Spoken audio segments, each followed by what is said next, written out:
నువ్వు గోకుల్ని ప్రేమించావు, వాడికి నీ మీద అభిమానం ఉంది. ఆ రెండు చాలు. నాన్నగారు వస్తే నువ్వు కోటీశ్వరరాలు అని వాడి తెలిసిపోతుంది. పుట్టబోయే పాపకి పేరు పెట్టేశానమ్మా. ఏమని? సూర్యవనా? కాదు, ఆకర్ష్. ఆకర్ష? పాప పేరు ఆకర్ష్. మన థీమ్ పార్క్ పేరు కూడా ఆకర్షే. నువ్వలా అనుకోవటంలో తప్పులేదు. ముందు కృషించిపోతావు, ఆ తర్వాత నీకై నువ్వే నన్ను విడిచి పారిపోతావు. అండర్స్టాండ్? ఏంటో నాకు భయంగా ఉందండి. నేనున్నానుగా. పనిలో పని, వీడి బ్లడ్, బాడీ చెకప్ అన్ని ఒకేసారి చేస్తాను. వద్దండి. అరే డోంట్ వరీరా, షీఈస్ క్యారింగ్. అవునరా, 3 నెల. కూర్చో. Nothing to worry. ఆడవాళ్ళు నెల తప్పితే ఇలాగే అప్పుడప్పుడు స్పృహ తప్పుతారు.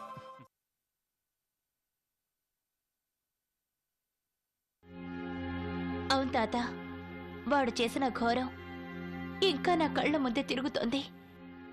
ఒక్కసారి అన్నయ్య చనిపోయినప్పుడు, నేను అమెరికా నుంచి వచ్చినప్పుడు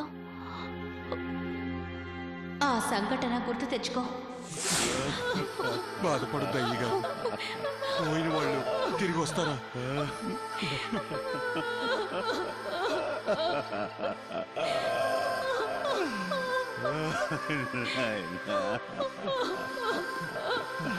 అయ్యగారు, అయ్యగారు, ఎమ్మెల్యే గారు ఊరేసుకోబోతుంటే కాపాడు తీసుకొచ్చాం.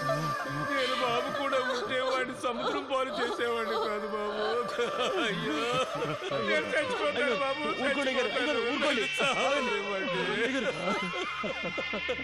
నేను చచ్చిపోతాను బాబు, చచ్చిపోతాను. నన్ను చావనివ్వండి. అయ్యగారు, నేను చచ్చిపోతా.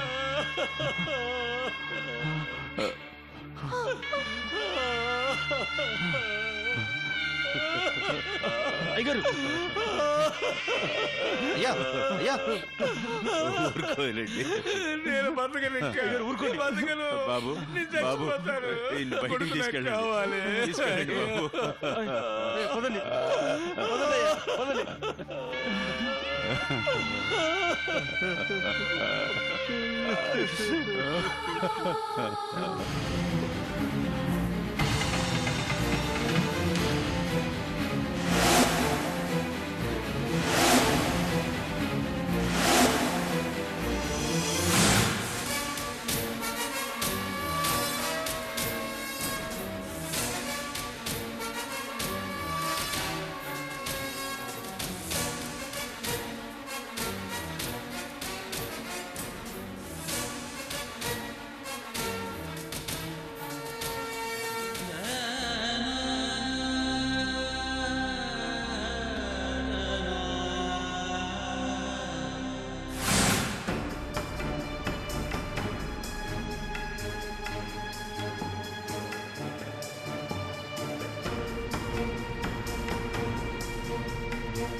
డాడీ, నా అనుమానం రుసువైంది. డాక్టర్ గారు అమ్మకొచ్చిన హార్ట్ అటాక్ కి కారణం ఏదో వినకొండ వార్త హఠాత్తుగా విని చనిపోయి ఉండొచ్చన్నారు కదా. అలాంటి వార్త చెప్పింది ఆ ఎమ్మెల్యేనే.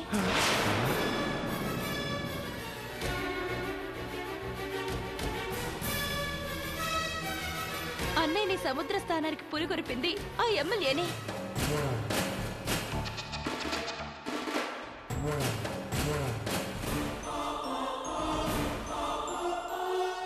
లైఫ్ జాకెట్ కి కావాలని లీకేజ్ చేసి ఒకడిని వెంట పంపారు. లైఫ్ జాకెట్ లో గాలిపోయి అన్నయ్య మునిగిపోతుంటే ఈదుకుంటూ రాకుండా అన్నయ్యని ముంచేసింది కూడా ఆ ఎమ్మెల్యే మనిషే.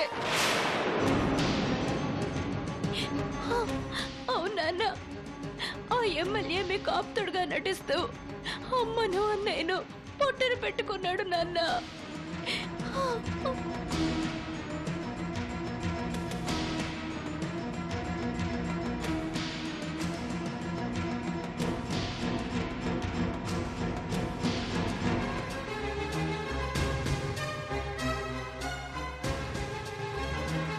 రాస్కల్ వాడిని ఇప్పుడే కాల్ చేస్తాను. నాన్న ఆగు నాన్న. ఏమిటమ్మా ఆగేది? మీ అమ్మను అన్నయ్యను చంపాడు అని తెలిసిన తర్వాత ఇంకా ఆగమంటావా? వాడిని నడివీధిలో కుక్కని కాల్చేస్తాను. వాడు బుల్లెట్ దెబ్బతో చస్తాడు, కానీ దాంతో అమ్మ అన్నయ్యల ఆత్మలు శాంతిస్తాయా నాన్న?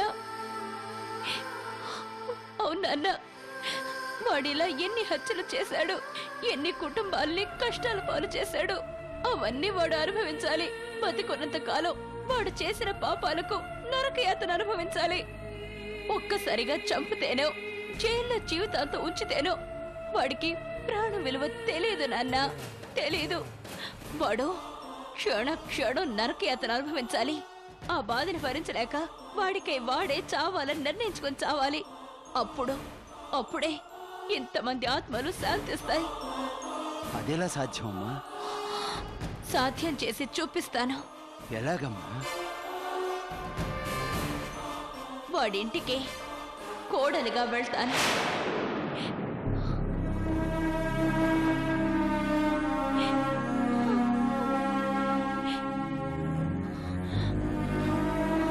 అమ్మా, ఒక్క క్షణంలో గతమంతా గుర్తుకొస్తుందమ్మా.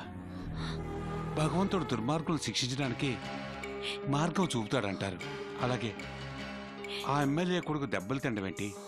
ఆ ఎమ్మెల్యే మీ నాన్నగారి దగ్గరికి వచ్చి ప్రాధాయపడడం ఏంటి?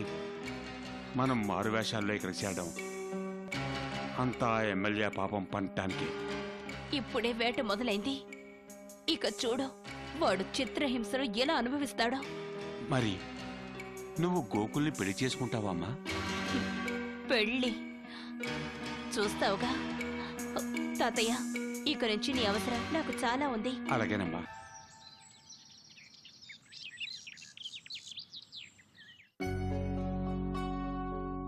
ఏంటత్తయ్యా ఇప్పుడు గోరింటాకు పెట్టిస్తున్నారు? మీ అబ్బాయి భోజనానికి వచ్చే టైం అయింది కదా. వస్తే రాని అమ్మా, మేం పెడతాంగా. రాత్రికి పెట్టుకుంటే తెల్లవార్లు ఉండి ఎర్రగా పండుతుందిగా. పిచ్చి పిల్ల, ఈ సమయంలో రాత్రిపూట గోరంటాకు పెట్టుకోకూడదమ్మాయి. ఏమంటుందమ్మో నీ కోడలు? ఎందుకు పెట్టుకోకూడదు అత్తయ్య?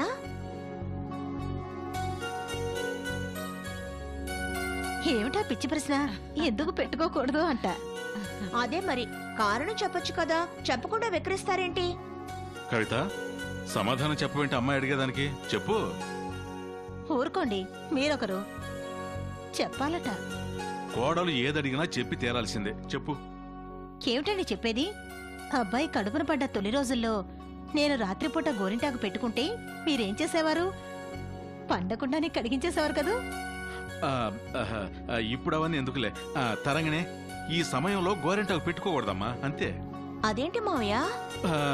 అదేంటంటే అదంతే. అదంతే. ఏంటో అత్తయ్య, నాకేం అర్థం కావడం లేదు.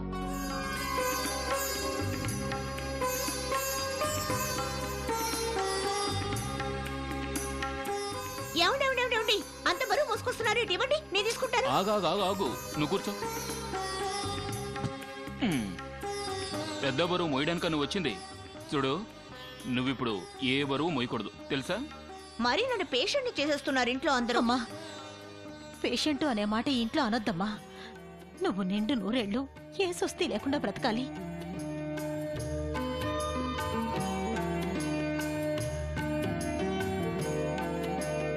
అదే మరి, మనవండిస్తుందనగానే కోడలే గుర్తుకొచ్చింది గాని నన్ను కూడా కలిపి నిండు నూరేళ్లు బతకాలని దీవించిందో చూడు మామ.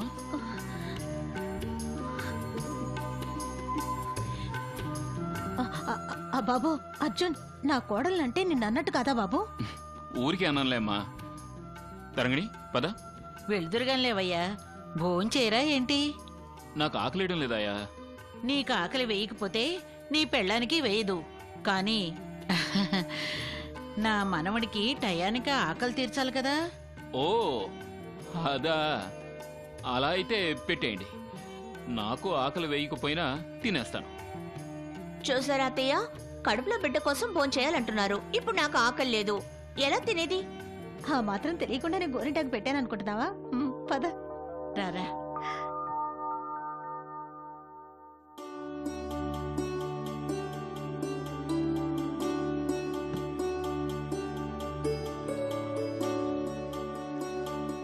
అమ్మా హ్మ్? తరంగిణి కొట్టించలేదే? అదేం పిచ్చి ప్రశ్నరా?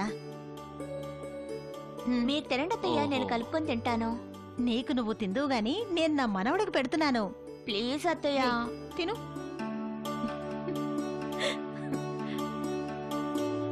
తరంగిణి, ఇది నా ముద్ద. ఉమ్.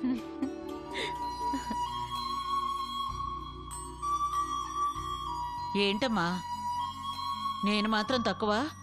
నా ముద్దు కూడా తినాలి. ఉమ్.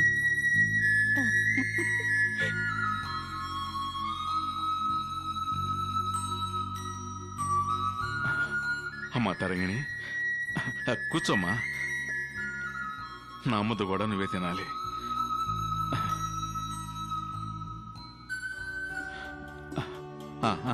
ఆను.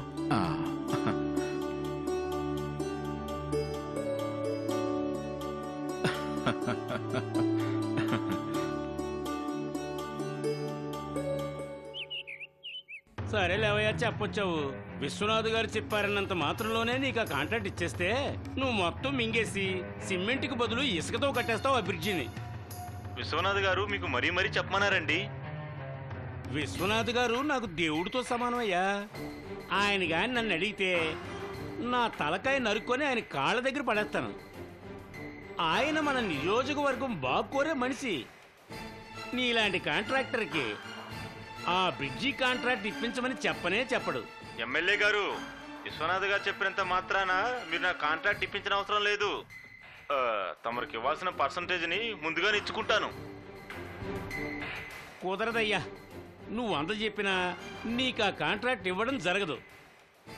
ఆ బ్రిడ్జి కోసం 10 ఊళ్ళ జనం తహతహలాడిపోతున్నారు. అంచేత ఏంటంటే నేనే స్వయంగా దగ్గరుండి కట్టించి నా నియోజకవర్గానికి అంకితం చేస్తాను. అర్థమైంది సార్. కాంట్రాక్ట్లో వాటా కావాలంటారు అంతేగా? ఓ 25% భాగం ఇచ్చుకుంటాం, ఏమంటారు? ఎట్టా కుదురుద్దయ్యా? సగం రోజులు నా పనులన్నీ మానేసి ఆ బ్రిడ్జి పనులు ఉండాలి. సార్ ఇంకేం మాట్లాడకండి. 50-50 సరేనా? ఆ, సరే, నా ప్రజల కోసం అలాగే సగం రోజులు కన్నుల్లో ఒత్తులేసుకుని ఆ బ్రిడ్జి కట్టేస్తాను. అలాగే రేపు నువ్వు చీఫ్ ఇంజనీర్ ఆఫీస్కి రా. అలాగేనండి. మా విశ్వనాథ్ గారితో ఏం చెప్తావు? పేరు చెప్పగానే బ్రిడ్జి బాగా కట్టాలి, దైవం లాంటి విశ్వనాథ్ గారు చెప్పాక ఇంకెందుకు కాదంటాను అని అన్నారని చెప్తానండి. అంతేకాదు, ఆ బ్రిడ్జికి విశ్వనాథం గారి పేరు పెట్టడానికే నిర్ణయించానని చెప్పు. అలాగే సార్.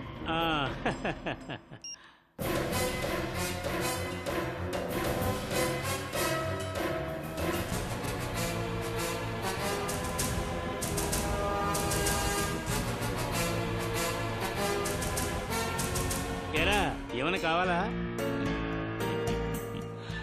ఏంటన్నా ఎవరితోనో బేరం మాట్లాడుతున్నట్టున్నావు? నా కడుపున ప్రహ్లాదుల్లా నువ్వెలా పుట్టావురా బాబోయ్! ప్రతిదానికి నన్ను అనుమానిస్తావరా? ప్రజల సొమ్ము పావుతో సమానం నాకు. దాని జోలికెళ్తే పురుగులు చచ్చి ఊరుకుంటాయి. పురుగులు చచ్చూరుకుంటాయి, కానీ నీకు? అలా అన్నానా? పురుగులు పడి చస్తాను అందామనుకున్నాను. ఎందుకు నాన్న ఇంకా ఆ పాప పనులు? 10 గ్రామాల ప్రజలకు బ్రిడ్జి కట్టడం పాపం అంటావేంట్రా? బ్రిడ్జ్ కట్టడం పాపం కాదు, అందులో నీ భాగమే పాపం. నువ్వు నన్ను ఈ జన్మలో నమ్మవు. సరే, నా సంగతి వదిలే. నీ మాట కాదనలేక ఆ గౌరీతో నీ పెళ్లి చేయడానికి నిర్ణయించాను. లగ్నాలు ఎప్పుడు పెట్టాలో నువ్వే చెప్పు. నిన్ను నమ్మడం చాలా కష్టం. ఓరి నీ అమ్మ కడుపు బంగారం కాను, నిజమేరా బాబు. నోరు మూసుకునే నీ కోసం ఆ పిల్లతో పెళ్లికి ఒప్పుకున్నాను రా. నా మీద నమ్మకం లేకపోతే ఆ పిల్లనే పిలుస్తాను, నువ్వు అడుగు. గౌరీ, గౌరీ! పిలిచారా? పిలవగా చస్తానా? రేపటి నుంచి కోడల పిల్లగారు అని పిలవాలిగా మరి. ఏమన్నా అలా పిలవడానికి బాధగా ఉందా?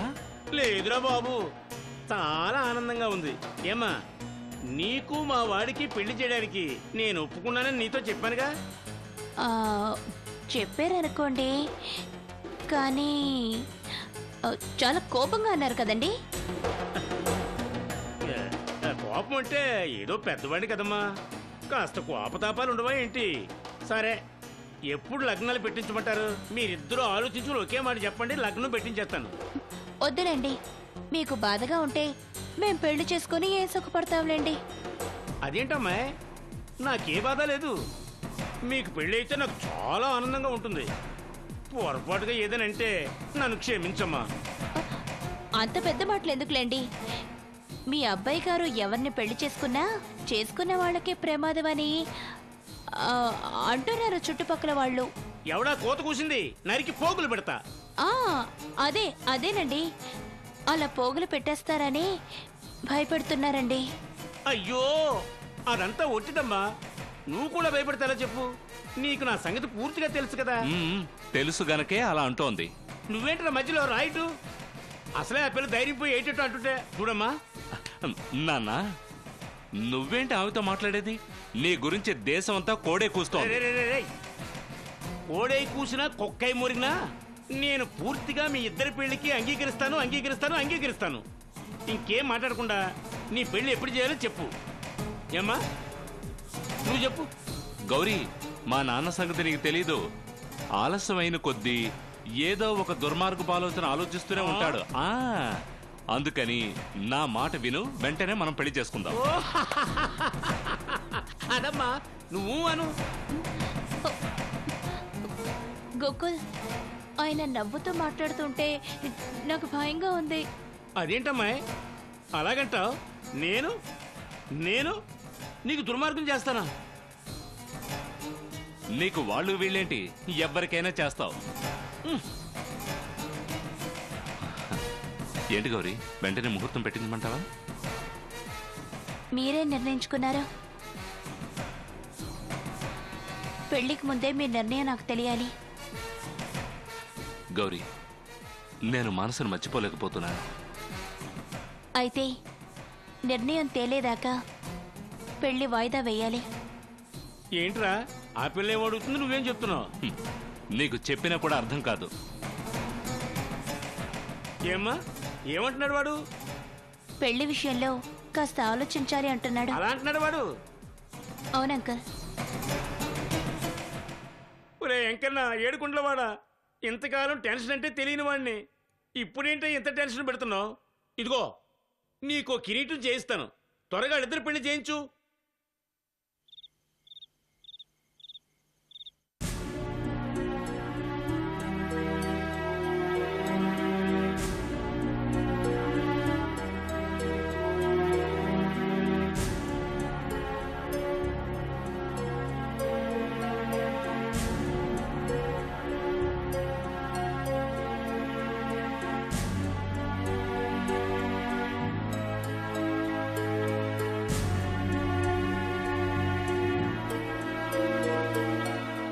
ఏమండి, తీసుకోండి. ఏమండి, తరంగిణి నీళ్ళొసుకున్న తర్వాత తన మొహంలో కొత్త కళ వచ్చింది కదండి. ఏమిటండి ఆలోచిస్తున్నారు? ఏం లేదు. అవును, ఏదో అన్నావు. కోడలి గురించేనండి. చేతులకి గోరింటాకు ఎంత బాగా పండిందో, కోడలు మునుపటి కన్నా ఇప్పుడు ఎంత ముచ్చటేస్తోందో. ఏ మాటకు ఆ మాటే చెప్పాలి. పుట్టబోయే బిడ్డకు అబ్బాయి పోలికల కంటే తరంగిణి పోలికలు వస్తేనే బాగుంటుంది కదండి. ఎందుకని? ఎందుకంటారేమిటండి, అబ్బాయి కంటే కోడలే అందగత్తె. అసలు ఇవాళ ఆ పిల్లని చూస్తుంటే ఎంత ఆనందం వేసిందో చెప్పలేనండి. ఏమండోయ్, గోరింటాకు ఎంత ఎర్రగా పండితే అంత భర్తకు భార్య మీద ప్రేమ ఎక్కువంట. వాడు భార్యను వదిలి ఎక్కడికి పోలేడట. మా అమ్మ చెప్తుండేదండి. కవిత, మీ అమ్మ చెప్పింది నిజమైతే మనకంతకంటే అదృష్టమే ఉంటుంది. అదేమిటండి అలా అంటారు? మన అబ్బాయి మరి ఆడదాన్ని కన్నెత్తైనా చూస్తాడా? అసలు మన వంశంలోనే లేదు కదండి. పిచ్చిదానా, గోరింటాకు ఎర్రగా పండితే భార్య నదులు ఎక్కడికి వెళ్తాడు అన్నావు గదే. కానీ మనవాడు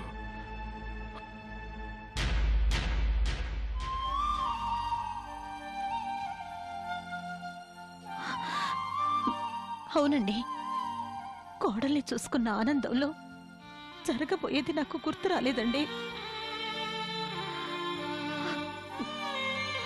పొరపాటైంది కవిత. చాలా రోజుల తర్వాత నువ్వు ఆనందంగా ఉన్నావు.